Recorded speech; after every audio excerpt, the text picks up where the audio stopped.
ख़वातीन व हज़रात आदाब, अस्सलाम वालेकुम। आप देख रहे हैं गुलिस्तान न्यूज़ और गुलिस्तान न्यूज़ पर सलाम जी के प्रोग्राम लेकर मैं साहिल अमीन आपकी खिदमत में एक बार फिर हाजिर खिदमत। आज के प्रोग्राम में मुख्तलिफ मौज़ूआत पर बात होगी। G20 समिट को लेकर जहां दिल्ली को सजाया जा रहा है, वहीं पर इंतज़ामात को हतमी शक्ल भी दी जा रही है। इसके साथ साथ वज़ीर दिफा राजनाथ सिंह का जम्मू कश्मीर का दौरा होगा और आज के प्रोग्राम में बात करेंगे सरकारी नौकरियों का जायजा देने वाले उस गिरोह का भी जिस गिरोह को कुपवारा पुलिस की जानिब से गिरफ्तार किया गया। लेकिन इसके साथ साथ और भी मौज़ूआत है जिन पे प्रोग्राम में हम बात करेंगे, जैसे कि ULB इंतखाबात को लेकर बात होगी।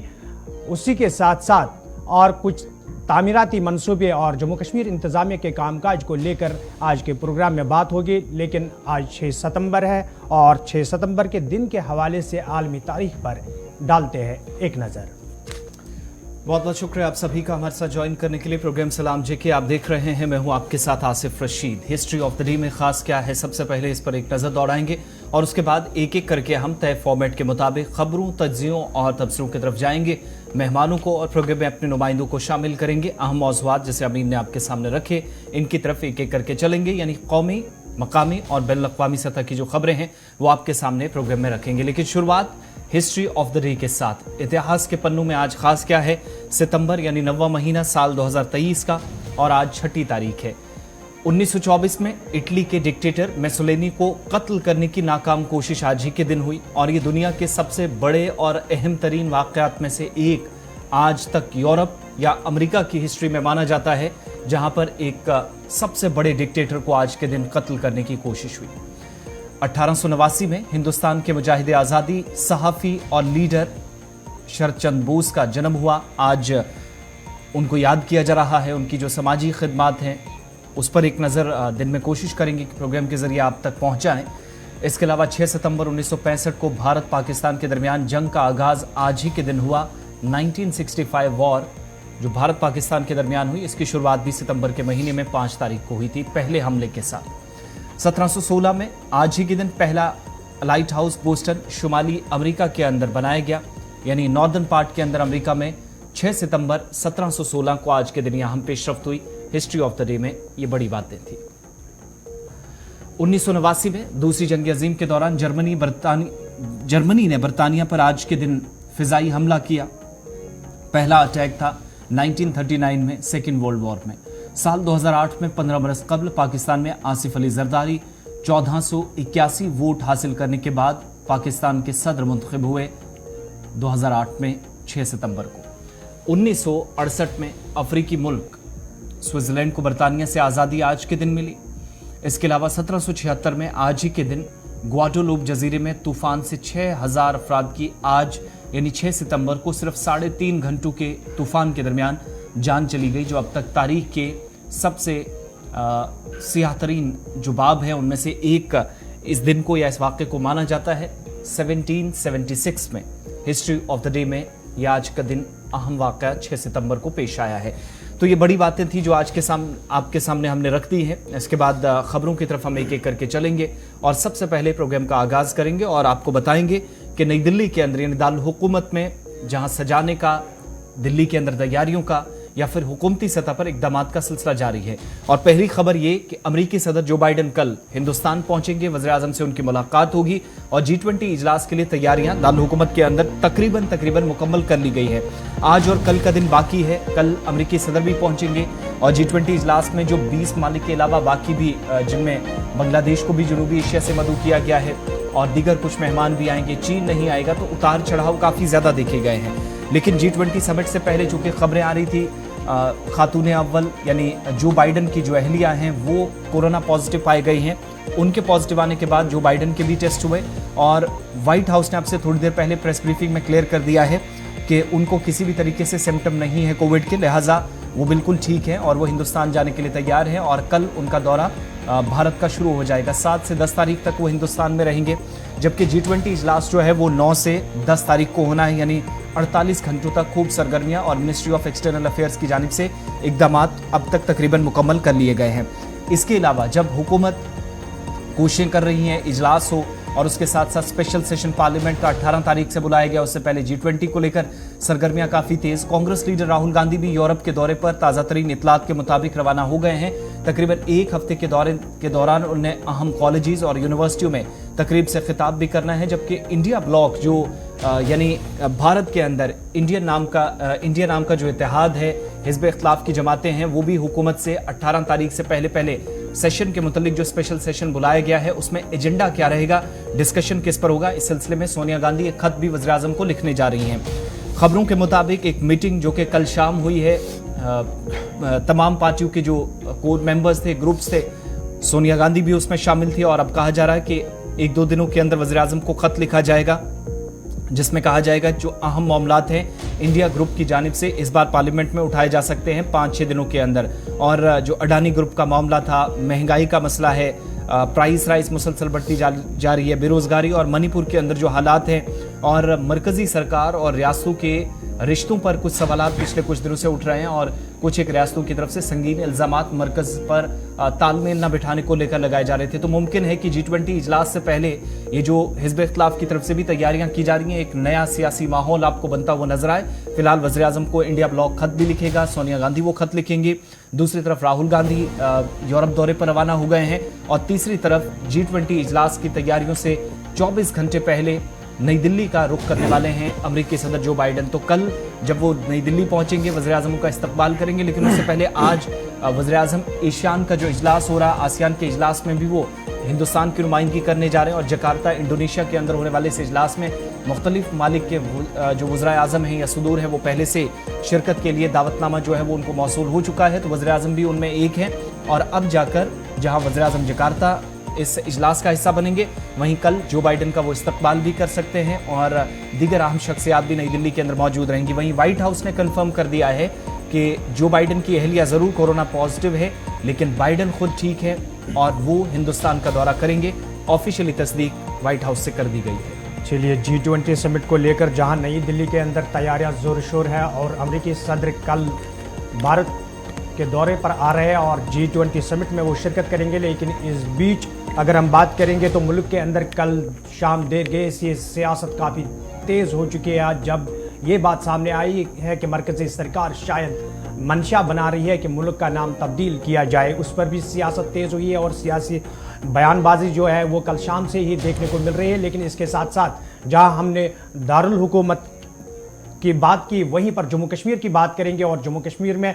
तामीर तरक्की के हवाले से बात करने से पहले आपको बताते चले कि वज़ीर दिफा राजनाथ सिंह जम्मू कश्मीर का दौरा करने वाले हैं और इस बीच माना जा रहा है कि BRO की जानिब से तामीर किए गए कई अहम तामीराती प्रोजेक्टों को अपने दौरे के दौरान वज़ीर दिफा राजनाथ सिंह लोगों के नाम वक्फ कर सकते हैं। मरकज़ के ज़ेर इंतज़ाम जम्मू कश्मीर का ये उनका पिछले 6-7 महीनों के दौरान दूसरा दौरा होगा। इससे पहले भी वो राजौरी गए थे, जम्मू गए थे, फौजी जवानों से और दीगर अहम शख्सियात से मुलाकात उनने की थी, सूरत हाल का जायजा भी लिया था। अब जाकर 12 तारीख तय कर दी गई है कि इनका दौरा 12 सितंबर को होगा, यानी पहले जो कहा जा रहा था 12, 13 या 14 तीनों में से एक डेट हो सकती है। तो डेट फाइनलाइज हो गई है और 12 में से अभी तक की जानकारी के मुताबिक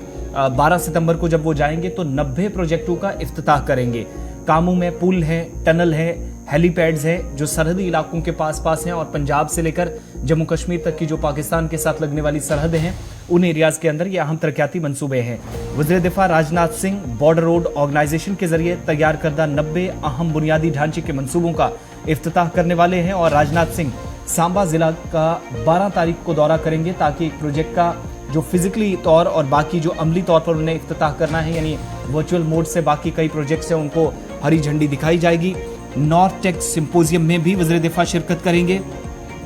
इसके अलावा वज़ीर दिफा के जरिए इफ्तिताह किए जाने वाले प्रोजेक्टों में मुख्तलिफ किस्म की पेशरफ्त शामिल है, जिसमें शुमाली और मगरबी सरहदों के साथ भारत के सरहदी ढांचे को बढ़ाने पर तवज्जो दी जाएगी। इन मंसूबों में 21 नई सड़कें तैयार की गई हैं, 64 नए पुल हैं, 1 सुरंग है, 2 फिजाई पट्टियां हैं, 2 हेलीपैड्स हैं, 90 प्रोजेक्ट्स टोटल हैं जिनका कल इफ्तिताह वज़ीर दिफा करेंगे। इसके अलावा बिश्ना कुलपुर, इसके अलावा फुलपुर सड़क भी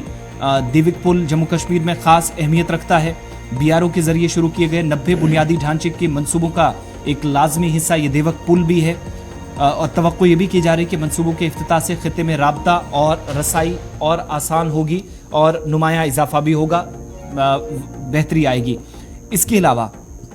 IIT जम्मू में नॉर्थ टेक सिंपोजियम में भी वज़ीर दिफा शिरकत करेंगे। ये ताज़ा तरीन कोशिश जनवरी 2023 में अरुणाचल प्रदेश में सियोम पुल के इफ्तिताह के बाद की गई।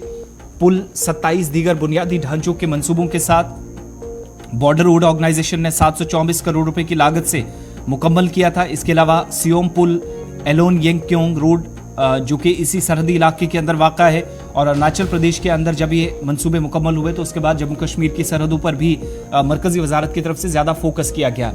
इसके अलावा ये भी कहा जा रहा है कि लाइन ऑफ एक्चुअल कंट्रोल के साथ वाक़ा बालाई सियांग डिस्ट्रिक्ट, टोंग और येंगकोंग इलाकों के में भी फौजियों या आलात और मशीन वाली जो गाड़ियां हैं उनको तेज़ी से तैनात करना, उसमें सहूलत इन सड़कों से मिलेगी जो मंसूबे इस बार बनाए गए हैं, और फिजाई पट्टियां शामिल हैं। इसके अलावा अरुणाचल प्रदेश, जम्मू कश्मीर, लद्दाख, उत्तराखंड, सिक्किम, पंजाब और राजस्थान समेत मुख्तलिफ रियासतों में 21 पुल, 3 सड़कें और 3 दीगर बुनियादी ढांचे जिनके मंसूबों का अमली तौर पर राजनाथ सिंह सियोम पुल साइट से इफ्तिताह करने वाले हैं। यानी एक देवक पुल, इसके अलावा सियोम पुल, ये वो पुल हैं जो मुख्तलिफ रियासतों के राब्तों को तो आसान बनाएंगे ही, लेकिन नेशनल सिक्योरिटी के एतबार से भी इन पुलों को काफ़ी, इन राब्ता सड़कों को या जो सुरंगें तैयार की गई हैं, टोटल 90 प्रोजेक्ट्स हैं, इनको काफ़ी अहमियत दी जा रही है। तो वज़ीर दिफा जब जम्मू में भी सिंपोजियम में जो नॉर्थ टेक सिंपोजियम होने जा रहा है वहाँ भी बतौर मेहमान खुसूसी शिरकत करेंगे, और IIT जम्मू जो Indian institute of management, Indian institute of technology Jammu है, वो इस बार इस प्रोग्राम की जो है मेज़बानी करने जा रहा है, जहाँ पर कल वज़ीर दिफा पहले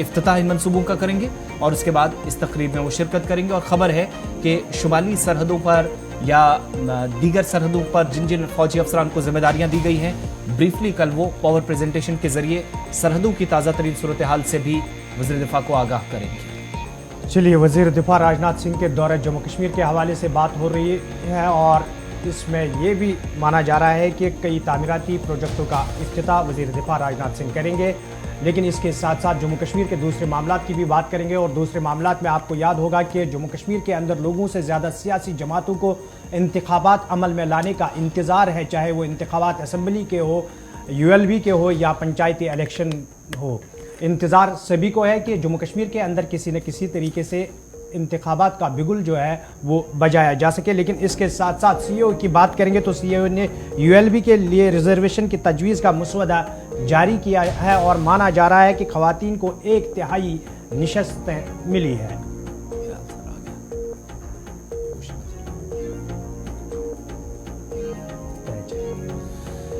चलिए, इस पर मजीद बात करेंगे, और चीफ इलेक्शन ऑफिसर की जानिब से ULB के लिए रिजर्वेशन की जो तजवीज़ का मसवदा था वो जारी हो चुका है, और ख़ास बात यह है कि उड़ी को छोड़कर कश्मीर सूबे के 39 जो अर्बन लोकल बॉडीज़ हैं इसमें ST को कोई कोटा नहीं दिया गया है, जिसके लिए पहले से कयासारियाँ लगाई जा रही थी कि शायद इस बार मुमकिन है कि रिजर्वेशन वगैरह कुछ इस बार अनाउंस की जा सकती है। और जम्मू खिते में SC और ST को रिजर्वेशन मिला है। इस पर तफसीलात और क्या है, मुकम्मल तफसीलात फराहम करने के लिए हमारे साथ कश्मीर ब्यूरो चीफ हिलाल हंजूरी हैं। हिलाल, इंतखाबात की तैयारियां लगभग जो है वो मुकम्मल होने वाली हैं, कुछ दिनों के बाद मुमकिन है कि शेड्यूल का भी ऐलान कर दिया जाए, लेकिन ये जो ताज़ा तरीन ब्रीफिंग दी गई है इसमें CEO की तरफ से क्या कहा गया है, मसवदे में ख़ास क्या है, और जिन जिन एरियाज़ के अंदर बहुत सारे लोग थे जो मुंतज़िर थे कि रिजर्वेशन का ख़ास तौर से इन इंतखाबात में ख्याल रखा जाएगा, तो खबर है कि कश्मीर सूबे के अंदर ज़्यादा ST कोटे पर फोकस नहीं हुआ है, लेकिन जम्मू के अंदर शायद कुछ एक एरियाज़ को बेनिफिट मिल सकता है। बिल्कुल आसिफ, जो रिजर्वेशन है ये ख़वातीन के लिए मखसूस है, और काफ़ी वक्त से ये जम्मू कश्मीर के अंदर जो इलेक्शंस हुए हैं, खासतौर पर पंचायत इलेक्शंस हुए हैं, तो उसमें भी ख़वातीन को ये रिजर्वेशन मिली है, और इससे पहले भी कई बार इस कानून को अपनाया गया है और ख़वातीन को रिजर्वेशन हासिल हुई है। और इस तरह से आज भी जो ULB पोल्स है उसके लिए भी अब चीफ इलेक्टोरल ऑफिसर की जानिब से वाज़िब तौर पर यह मसवदा, यह खाका पेश किया गया, जिसमें 33% रिजर्वेशन जो ख़वातीन के लिए है, उसके लिए जो वार्ड्स है, किस डिस्ट्रिक्ट में कितने वार्ड्स इसके लिए मखसूस रखे गए हैं, उनका आज निशानदेही की गई है, और इस निशानदेही के तहत ही अब बाकी का जो अमल है, चाहे आपकी कोई किसी पॉलिटिकल पार्टी को कोई भी कैंडिडेट वहां से फील्ड करना हो या किसी को भी वहां से इलेक्शन लड़ना हो, तो उन वार्ड्स के लिए जहां जो ख़वातीन के लिए मखसूस है वहां पर सिर्फ ख़वातीन ही ये चुनाव लड़ सकती है, और इस तरह से भरपूर एक इलेक्टोरल डेमोक्रेसी जिसे हम कहते हैं उसमें खवातीन को बाज़ाब्ता एक मौका भी मिलेगा और अपनी शिरकत का भी उन्हें भरपूर मौका मिलेगा और इसका वो फायदा भी उठा सकते हैं। तो इस तरह से जम्मू सूबे के अंदर अगरचे हम देख रहे हैं कि शेड्यूल ट्राइब और शेड्यूल कास्ट के लिए सीटें मखसूस की गई हैं, लेकिन जो कश्मीर की 39 ब्लॉक्स है, 39 म्यूनसिपैलिटीज है अर्बन लोकल बॉडीज की, तो वहां पर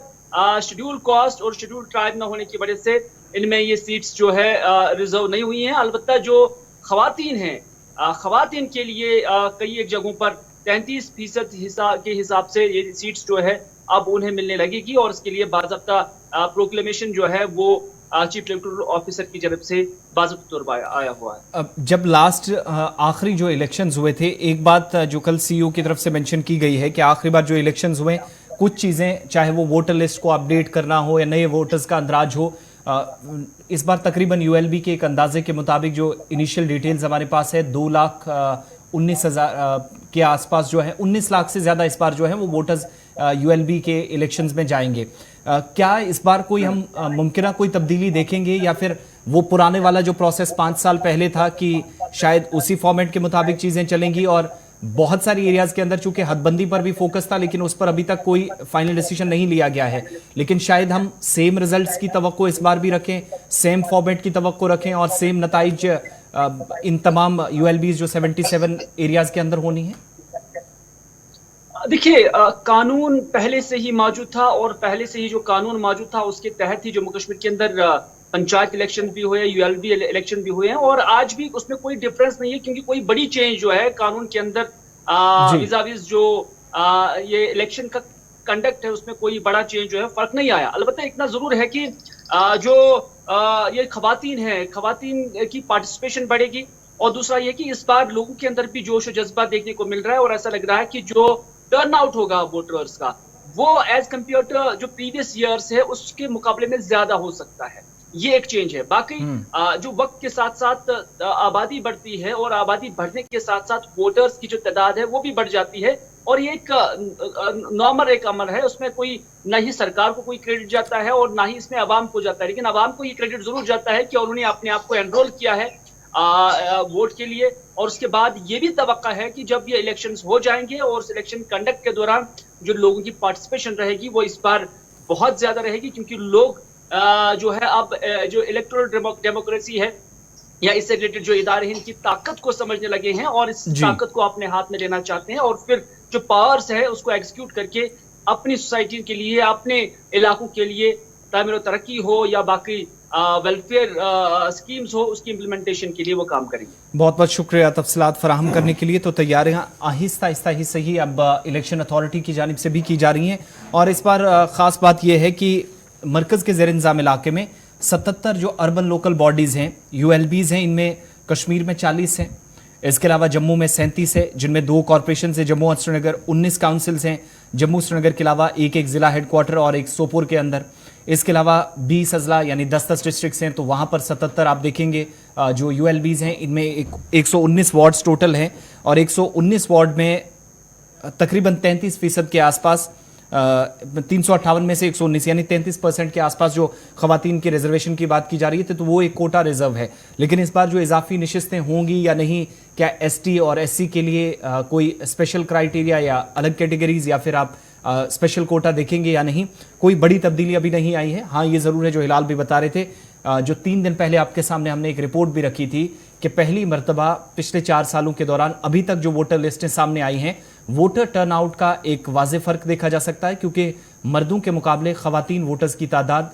पिछले कुछ सालों में अमीन बढ़ी है, इजाफा देखा गया है। बिल्कुल, बात हो रही थी यूएलबी के हवाले से और इंतखाबात के हवाले से, लेकिन इसके साथ साथ अगर हम बात करेंगे तो मुल्की सतह पर अगर देखा जाए तो कई ऐसे बड़े नाम सामने आए हैं जिन्होंने बैंकों से पैसा लेकर या कर्जा लेकर फिर वो मुल्क छोड़कर फरार हुए हैं। लेकिन आज हम बात करेंगे वादी कश्मीर की और वादी कश्मीर के श्रीनगर ज़िले की बात करेंगे तो तकरीबन 18 बरस कबल एक शख्स ने मुख्तलिफ बैंकों से करोड़ों रुपया जो है वो कर्जा लिया है, उसके बाद वो मफरूर हुआ, गायब हुआ। क्राइम ब्रांच की जानिब से 18 बरस से लगातार तलाश जारी थी और बिलाखिर कल बताया जा रहा है कि लाजपत नगर दिल्ली से उसे गिरफ्तार किया गया। Crime branch Jammu Kashmir police की कार्रवाई हुई है और इकोनॉमिक ऑफेंसिव विंग यानी इक्तिसादी जराइम विंग जिसको आप कहते हैं उसने ये कार्रवाई की है। माली बेज़ाब्तियां थी, फ्रॉड्स थे, बैंक लोन के मामलात कई थे और एक शख्स की गिरफ्तारी हुई जिसका ताल्लुक कश्मीर से है लेकिन दिल्ली के अंदर छुप रहा था और 18 सालों से, जैसा अमीन ने बताया, मफरूर था